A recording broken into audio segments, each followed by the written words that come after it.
Sebelum melanjutkan, jangan lupa subscribe dulu, terima kasih.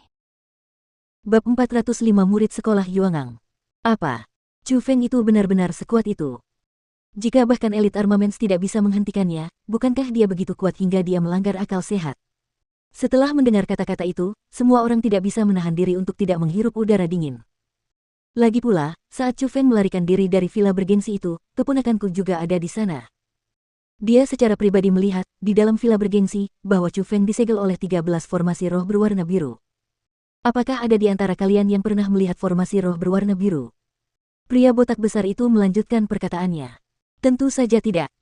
Namun, kudengar bahwa formasi roh berwarna biru hanya dapat dibuat oleh spiritualis dunia jubah biru. Spiritualis dunia di level itu dapat melakukan apa saja. Mereka dapat menciptakan apa saja. Hanya ada hal-hal yang tidak dapat kita pikirkan, dan tidak ada yang tidak dapat mereka lakukan. Mereka seperti dewa. Saya juga pernah mendengar tentang spiritualis dunia jubah biru. Mereka benar-benar seperti legenda. Namun, dari apa yang saya ketahui, di benua 9 provinsi, sepertinya karakter seperti mereka hanya muncul di dalam serikat roh dunia dan klan Jie, kan? Mungkinkah bahkan villa terhormat memilikinya? Seseorang bertanya. Benar sekali. Para spiritualis dunia jubah biru memang sedikit menentang akal sehat, tetapi formasi roh berwarna biru hari itu tidak dibuat oleh spiritualis dunia jubah biru biasa. Aku mendengar keponakanku mengatakan bahwa formasi roh berwarna biru muncul dari tanah dan menyegel langit. Itu sangat megah. Bisakah kau bayangkan formasi roh berwarna biru seperti itu? Pria besar itu terus berbicara. Astaga! Formasi roh yang menyegel langit. Pemandangan menakjubkan macam apa itu? Setelah mendengar kata-kata itu, semua orang menarik napas dalam-dalam. Lalu setelah itu, mereka semua tercengang, seolah membayangkan seperti apa formasi roh yang menyegel langit itu. Terserahlah, lebih baik kau tidak berpikir. Bahkan jika otakmu hancur karena berpikir, kau tidak dapat membayangkan pemandangan seperti apa itu. Namun, aku dapat memberitahumu bahwa 13 formasi roh, yang begitu kuat, semuanya dihancurkan oleh Chu Feng. Juga, ada ahli alam surga yang maju untuk menghentikan Chu Feng, tetapi dengan kapak, mereka dipotong menjadi 2 olehnya. Pria botak besar itu berkata dengan puas. Dia bahkan bisa menggambar suara dan ekspresi orang-orang di sana, dan dia menggambarkannya dengan sangat tepat sehingga seolah-olah dia melihat mereka secara pribadi. Ahli alam surga ditebas sampai mati oleh kapak Chu Feng. Mungkinkah kapak itu adalah persenjataan elit, kapak hantu Asura? Mulut orang-orang terbuka lebar dan rahang mereka ternganga karena terkejut. Itu pasti kapak hantu Asura. Namun, meskipun itu adalah persenjataan elit, kekuatannya selalu terbatas. Apa artinya bagi Chu Feng untuk dapat membunuh para ahli alam surga dan memotong formasi roh berwarna biru sambil memegang persenjataan elit? Itu berarti bahwa Chu Feng cukup kuat dan dia adalah seorang jenius sejati. Orang yang luar biasa di antara para jenius.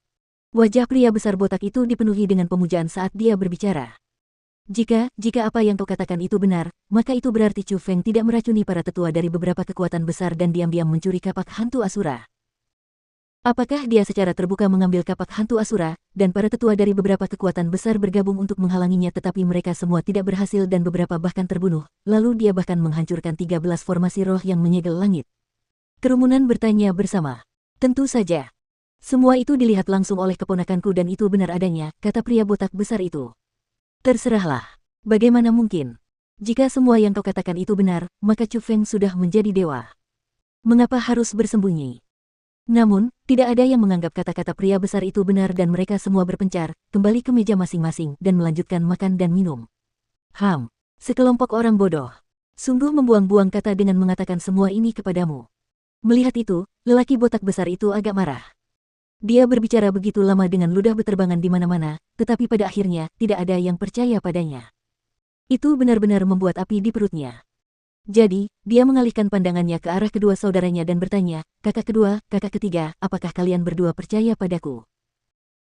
Kakak, jangan salahkan aku karena telah merusak kepercayaan dirimu, tapi apa yang kau katakan itu terlalu tidak bisa diandalkan. Chu Feng hanyalah seorang anak berusia 16 tahun. Bagaimana mungkin dia bisa sekuat itu? Pria besar berkulit gelap itu terkekeh dan berkata, ya, kakak, kau pasti ditipu oleh keponakanmu. Yang satunya juga terkekeh, dan tampak takut kalau lelaki botak besar itu akan marah. Sambil berbicara, dia bahkan menuangkan anggur untuknya. Terserah. Kebenaran memang selalu sulit diterima. Hanya orang cerdas sepertiku yang bisa menentukan mana yang benar dan mana yang salah. Melihat saudara-saudaranya juga tidak mempercayainya, lelaki botak besar itu pertama-tama meminum semangkuk anggur, kemudian setelah itu, mendesah dalam-dalam dan dia tampak seperti orang yang cerdas dan kesepian. Dapat dilihat bahwa dia sebenarnya mempercayai semua yang dikatakan keponakannya, dan percaya bahwa Chu Feng benar-benar sekuat yang dikatakan keponakannya. Tuan-tuan, silakan lewat sini, silakan lewat sini. Namun, tepat pada saat itu, ekspresi seorang lelaki tua yang tampaknya adalah manajer itu tiba-tiba menjadi gelisah saat dia masuk dengan wajah yang dipenuhi dengan senyum penuh permintaan maaf. Jika seseorang mengamati dengan saksama, mereka akan menemukan bahwa tubuhnya sebenarnya gemetar, tampak ketakutan oleh sesuatu. Dan di belakangnya, ada 18 pria. Sebagian besar dari 18 pria itu tampak setengah baya, tetapi ada juga beberapa pria muda. Semua aura mereka tidak biasa dan mereka semua ahli di alam mendalam. Mereka semua adalah murid dari sekolah Yuangang. Chu Feng mengangkat topi kerucutnya dan memperlihatkan sepasang mata yang tajam. Dari pakaian mereka, dia mengenali asal-usul orang-orang itu. Kalian bertiga, enyahlah.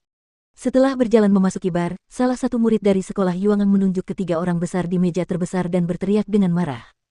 Melihat itu, ketiganya tidak berani bersikap lambat sedikit pun. Sambil membungkuk dan tersenyum meminta maaf kepada para murid sekolah Yuangang, mereka terkekeh dan memberikan tempat duduk mereka kepada mereka. Pada saat itu, banyak orang ketakutan. Meskipun mereka tidak mengenali identitas ke-18 orang itu, mereka merasa bahwa mereka sangat berbahaya. Jadi, beberapa pelanggan diam-diam berdiri dan ingin menyelinap pergi. Kalian semua duduk. Namun, tepat pada saat itu, murid sekolah Yuangang yang tampaknya menjadi pemimpin berteriak keras. Teriakannya membuat banyak orang ketakutan. Orang-orang yang tadinya duduk di kursi, bergegas kembali dan bahkan pelayan dan manajer pun mencari kursi kosong dan duduk. Kami adalah murid inti dari sekolah Yuangang. Hari ini, kami kebetulan melewati tempat ini jadi kami akan beristirahat sebentar di sini. Tidak perlu takut semuanya. Yang harus makan, makanlah, dan yang harus minum, minumlah. Namun, tidak seorang pun dari kalian boleh pergi karena aku menikmati keramaian saat makan. Semakin banyak orang di sana, semakin baik. Jika ada di antara kalian yang berani merusak suasana hatiku, jangan salahkan aku karena tidak menahan diri. Kata murid sekolah Yuangang. Dan setelah mendengar kata-kata itu, hampir semua orang tidak berani berbicara karena mereka dengan takut menundukkan kepala dan makan. Mengenai topik itu, ada kebetulan yang cukup bagus. Karena kedai itu sedikit penuh pada saat itu dan jumlah kursinya sangat sedikit, saat ketiga pria besar itu panik, mereka sebenarnya duduk di meja Chu Feng. Hei, pergilah ke meja mereka dan tetaplah bersama mereka. Jangan ganggu kami bertiga saat kami makan. Pria botak besar itu pertama-tama menunjuk ke arah Chu Feng, lalu dengan cepat menunjuk ke meja 4 orang di belakang Chu Feng yang sudah ada 3 orang yang duduk di sana. Chu Feng mengabaikannya.